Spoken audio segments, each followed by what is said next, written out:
Hello, good morning. कशा आहात? मजेत ना? आणि मजेतच असायला हवे. तर आज इकडे मी मस्त असं तुम्ही फ्रंटलाच बघितलं असेल डोसाचं मी बनवलेलं.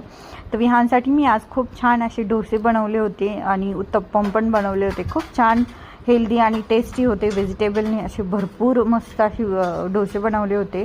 तर त्याची रेसिपी बघण्यासाठी तुम्हाला व्हिडिओ एंडिंगपर्यंत बघावं लागेल. तर इकडे विहानला मी एक रोज पोयम लावते. तो इतकं छान अशी ती पोयम पाठ पण केली आणि डान्स पण खूप छान करतोय आणि बघू शकता किती छान डान्स करतोय. त्यानंतर दिदी आणि इरू आज ॲडमिशनला गेले होते कारण आता स्कूल चालू झालेत आणि एवढे महाग बुक आणि शूज वगैरे वगैरे, बापरे एवढा खर्च. त्यानंतर खूप दिवसानंतर आज आम्ही विहानची थार खाली घेऊन गेलेलो कारण मध्ये ती त्याच्या रिमोटला काय झालेलं होतं काय माहिती, त्यानेच पाण्यात वगैरे टाकला होता तर तो काही चालत नव्हता. सो काल तो लकीली चालू झाला आणि म्हटलं चल खाली घेऊन जाऊया.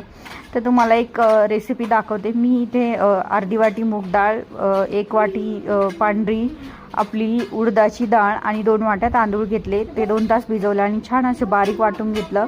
आणि त्यानंतर बॅटरमध्ये फक्त मीठ आणि थोडंसं आपल्याला इनो किंवा तुम्ही खायचा सोडा पण टाकू शकता. इतके छान असे खुसखुशीत डोसे बनतात, इतके खायला टेस्टी आणि अगदी झटपट तुम्ही नाश्त्यासाठी पण बनवू शकता.